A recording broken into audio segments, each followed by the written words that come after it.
श्रावण के महीने में आती है, दूसरी पोषादिक क्रम में आती है। श्रावण के महीने की जो पुत्रदा एकादशी होती है, ये संतान की वृद्धि करने वाली होती है। शंकर जी के मंदिर में जाकर, भगवान शिव के मंदिर में पूजन करके घी का एक कटोरी में घी और एक कटोरी में खीर शंकर के सामने रख देते हैं। भगवान शंकर के मंदिर पर चौखट पर घी का दिया लगा देते हैं। शंकर जी की चढ़ी हुई एक बेलपत्र साथ में रखें और एक बेलपत्र को उठाकर शंकर जी के मंदिर की चौखट पे ही बैठ कर चबा चबा कर खा लेते हैं। जो एक बेलपत्र लेकर आए हैं वो अपने पति को खिला देते हैं। कहते हैं पुत्रदा एकादशी के दिन ये कर लेने पर संतान की प्राप्ति हो जाती है, पुत्र की प्राप्ति हो जाती है। ये वो एकादशी जिसके घर में कमाने वाले दो चार हैं, पैसा तो आ रहा है पर घर में टिक नहीं रहा, डॉक्टर में, पुलिस में, एक्सीडेंट आदि में, कहीं गलत जगह पर व्यसन में अगर पैसा जा रहा है, जुए में, मांसाहार, मदिरा पान, या कहीं आया पैसा आने में कमी नहीं, आ रहा है पर टिक नहीं रहा, रुक नहीं रहा। कोई मांगने आ गया, दे दिया, फिर वहां से अपने पास नहीं आ रहा, अपन कह रहे हैं भैया हमारा पैसा लौटा दो, नहीं आ रहा। तो महाराज शिव महापुराण की कथा कहती है एकादशी के दिन गंगा के जल में मात्र 7 बेलपत्री डालकर जो नंदीश्वर भगवान अर्थात जो शंकर जी के शिवलिंग के सामने नंदी होता है, उस नंदी के चरण पर गंगा का जल चढ़ाकर बेलपत्री शिव पर समर्पित कर देता है, उसके घर में रुपया रुकना चालू हो जाता है। फिर वो गलत जगह पर नहीं जाता, गलत स्थान पर वो धन जाएगा ही नहीं। बेटा अगर व्यसन में पड़ा हुआ है, मदिरा पान में पड़ा हुआ है, मांसाहार में, जुए आदि में जा रहा है, तुम्हें लग रहा है कि मेरा बेटा गलत मार्ग पर जा रहा है, ये मित्र दोस्ती गलत हो रही है, वो सही जगह पर आ जाए।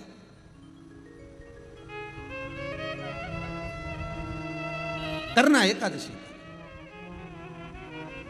कई लोग इसको धन के लिए भी करते हैं, संपदा के लिए। संपदा के लिए अर्थात जिसका व्यापार नहीं चलता, जिसके घर में पैसा नहीं आता, या नौकरी नहीं लग रही, या सर्विस नहीं लग रही, आप अप्लाई कर रहे हो, जगह जगह जाकर इंटरव्यू भी दे रहे हो और पैसा नहीं आता, तो उसके लिए भी प्रयास किया जाता है। पर उसके लिए यहाँ पर जो धन के लिए करते हैं, उसके लिए विष्णुपदी के लिए करते हैं। मतलब जैसे गंगा के जल में तुलसी के 11 पत्ते डाले जाते हैं। कितने पत्ते डालते हैं? 11 तुलसी के पत्ते डालते हैं। और उसको किसी भी नारायण के मंदिर में, राम कृष्ण शिव, शंकर नहीं, राम कृष्ण, भगवान विष्णु, दत्त आदि जितने नारायण के मंदिर हैं, उस मंदिर में किसी भी पात्र में, एक छोटे से पात्र में उसको भरकर रखी जाते हैं महाराज। उससे भी जॉब, सर्विस, नौकरी में सफलता प्राप्त हो जाती है। परंतु वो भी एकादशी को ही होता है। कुछ देर तक पात्र को रखा जाता है, फिर वही पात्र का जल किसी भी वृक्ष के नीचे डाल दिया जाता है, उससे भी नौकरी के लिए फायदा मिलता है। गंगा का जल कोई साधारण नहीं। भागीरथ बाबा तब साधना में लगे तो उनका हृदय, चित्त, वृत्ति, मन बाबा में लगे। देवराज ने मन लगाया नहीं, और नहीं लगाया, इसके बाद भी बाबा की करुणा देखिए कितनी हुई कि मरा, प्राण छूटे तो शिवधाम मिल गया। और उसके बाद भी बाबा की कितनी कृपा कि शिवधाम में भी जाने के बाद भगवान शंकर की सेवा में तल्लीन। शिव महापुराण की कथा कहती है, एक बिंदुक नाम का ब्राह्मण था जिसकी धर्मपत्नी का नाम चंचुला देवी था। चंचुला की सबसे बड़ी गलती एक थी, पति अगर कमा कर ला रहा है तो पत्नी का फर्ज है कि पूछे ये धन कहाँ से ला रहे हो, ये पैसा कहाँ से ला रहे हो, और लेकर आए हो तो इसको सत्कर्म में लगाओ। थोड़ा सा पैसा 5 रुपये अगर पति कमा के ला रहे हो तो उसमें से 1 रुपया निकाल लो, 54 निकाल लो। पर 54 भी कहीं सत्कर्म में, कहीं दान में, कहीं पुण्य में, कहीं हो रहा हो, कहीं सत्कर्म, उस जगह पर लगाने का प्रयास करिए। 54 निकाल, कमाई का एक भाग थोड़ा सा धर्मपत्नी का फर्ज। धर्मपत्नी कहते क्यों है? क्योंकि वो धर्म के पथ पर लेकर चले, वो धर्मपत्नी।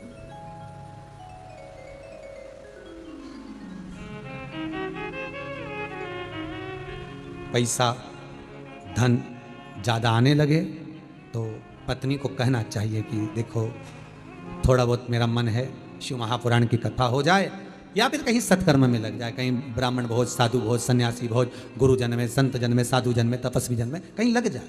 ये धर्मपत्नी,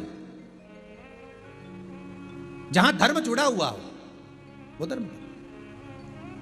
महाराज चंचुला देवी ने पूछा नहीं, पति आ रहा था धन चुरा कर लेकर, पानी में गिर गया, मर गया, प्राण छूट गया। पहले भी शिव पुराण में कहा 3 तरह से मरे हुए व्यक्ति की गति नहीं है, उसको मोक्ष नहीं है। पहला पानी में डूब कर मरा हुआ, दूसरा सर्प के डसे से मरा हुआ, तीसरा स्त्री के हाथ से, नारी के हाथ से मरा हुआ व्यक्ति, इसकी गति नहीं है, मोक्ष नहीं है इसकी। इनकी गति केवल एक है, वो है शिव महापुराण की कथा। अगर कोई पानी में डूबकर मर भी गया है तो उसके परिवार का, उसके कुल का व्यक्ति अगर एक बार शंकर की कथा भले यहाँ आकर ना सुने, टीवी के सामने भी बैठकर सुन रहा है तो भी वो फल देगा, मोबाइल पर सुन रहा है तो भी वो फल देगा। एक अंश हम माताओं से निवेदन करते हैं, बार बार कहते हैं, स्त्री के गर्भ में अगर कोई कुंवारी अवस्था का मर गया, 3 महीना, 4 महीना, 6 महीना, 8 महीना, या जन्म लेने के बाद कुंवारी अवस्था में कोई शांत हो गया हो, कोई मर गया हो, तो महाराज हम बार बार कहते हैं कि जिंदगी में एक बार शिव महापुराण की कथा का रसस्वादन अवश्य करें। जिससे क्यों? क्योंकि शिव पुराण में, अन्य पुराणों में स्पष्ट कहा गया है, कुंवारी अवस्था में मरने वाले का ना तो पिंड होता है, ना तर्पण होता है, ना तिलांजलि होती है, ना ब्राह्मण भोजन करे तो उसका भाग मिलता है, उसको उसका लाभ नहीं मिलता। भले तुम तिलांजलि करो, तर्पण करो, कुछ भी करो, उसका भाग नहीं मिलेगा। उसको भाग तब मिलता है जब उसके परिवार का कोई व्यक्ति शिव महापुराण की कथा का रसस्वादन कर लेता है, कथा श्रवण कर लेता है। कथा सुनने के बाद उसको पिंड भी मिलने लगता है, ब्राह्मण भोज भी मिलने लगता है, उसको सारा सुख प्राप्त होने लगता है, वो जीव की गति हो जाती है। यदि कोई बुद्धि से विकलांग हो, विवेक काम नहीं कर रहा,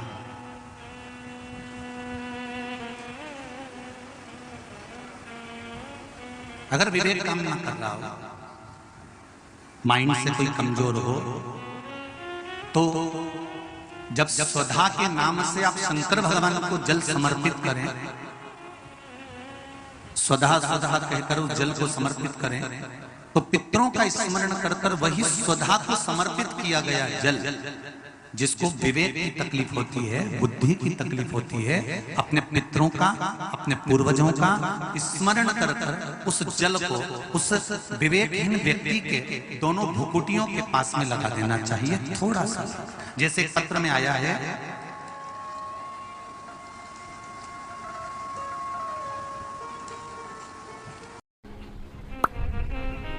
सारे दोष हमारे समाप्ति पर आ जाते हैं।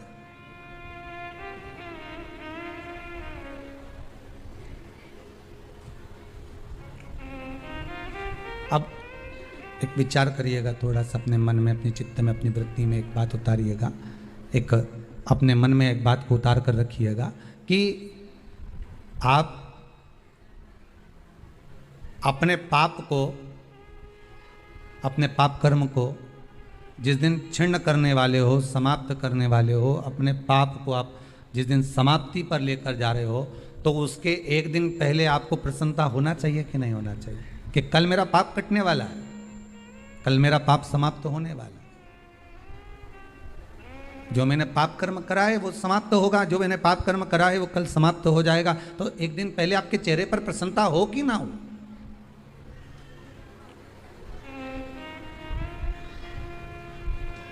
और चेहरे पर वो प्रसन्नता आपके आना चाहिए कि कल मेरा एकादशी का व्रत है, आज दशमी है, कल एकादशी का व्रत है, तो कल मेरी जब एकादशी का व्रत रहेगा तो मेरा ना जाने कितना कितना पाप, कितना असत्य, कितना झूठ, कितना प्रपंच वो समाप्त हो जाएगा। इसमें मुझे प्रसन्नता हो, इसमें मुझे आनंदता हो।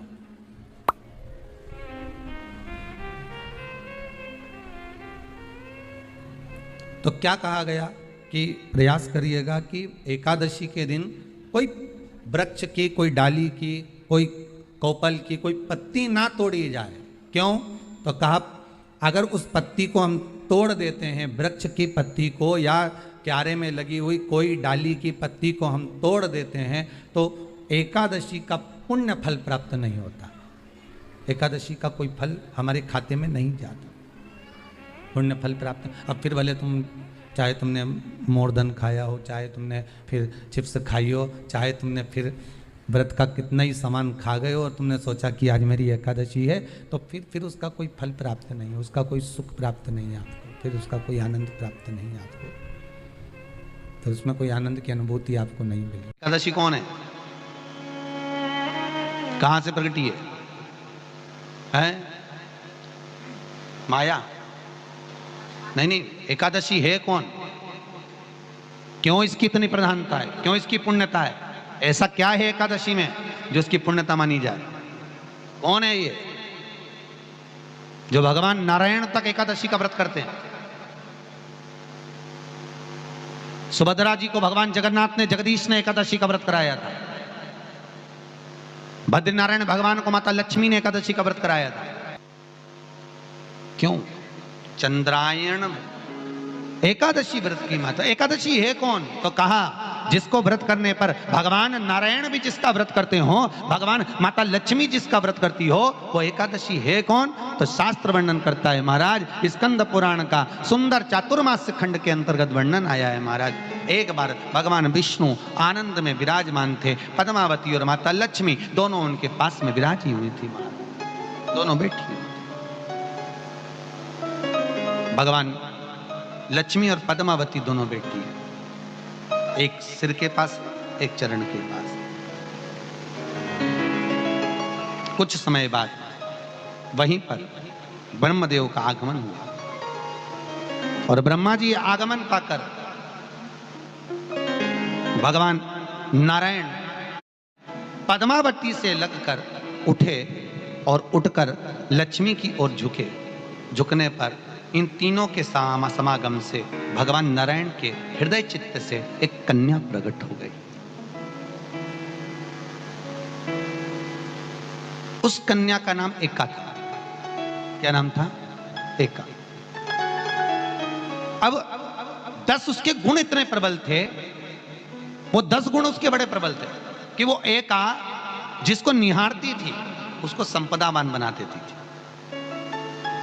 जिसको देख लेती थी उसके जीवन में वो आनंद की अनुभूतियां करा देती थी। एका जिस मार्ग से जाती थी उस मार्ग के द्वार खोल देती थी। एका का पुण्य इतना पुण्य प्रखर। पद्मावती और लक्ष्मी ने कहा महाराज ये बेटी आपके द्वारा निर्मित हुई है, इसका कन्यादान करना चाहिए। हमारे यहाँ हिंदू धर्म में रीति है, जिस दिन कन्यादान करा जाता है उस दिन व्रत रखा जाता है। अब आजकल रखते कि नहीं रखते मालूम नहीं, और कन्यादान करते समय व्रत रखा जाता है। व्रत रखना, एका का कन्यादान करना है। भगवान बोले कन्यादान करें, किसको दें? एका किसको दी जाए? एका प्रदान किसको करी जाए? पुण्यता किसको दी जाए? भगवान नारायण ने उसी समय लक्ष्मी और पद्मा से पूछा, तुम बताओ। पद्मा लक्ष्मी दोनों एका से पूछी, एका बताओ इसका पुण्य हम आपका हस्त कमल आपको प्रदान किसको करें, हम किसको दें? एका कहती है पिताजी, भगवान से कहती है नाथ कृपा करिएगा मेरे को, अगर प्रदान करना चाहती हो, अगर मुझे देना चाहते हो तो एक काम करो, एक काम करो। यदि आप देना चाहते हो तो भगवान एक काम, माता ने कहा कि पिताजी अगर कुछ देना चाहते हो तो ऐसी कृपा करो, संसार के मनुष्य अगर मृत्यु लोक में आकर के अंदर 2 एकादशी का भी पुण्य भाग अगर ग्रहण करते हैं तो ये एका उनकी होती है और वैकुंठ का राह खोल देती है। इनके जाने से पहले अगर मैं प्रवेश करती हुई जाऊंगी और इनके मार्ग को सुलभ बनाती हुई जाऊंगी। वो एका 10 गुण के कारण एक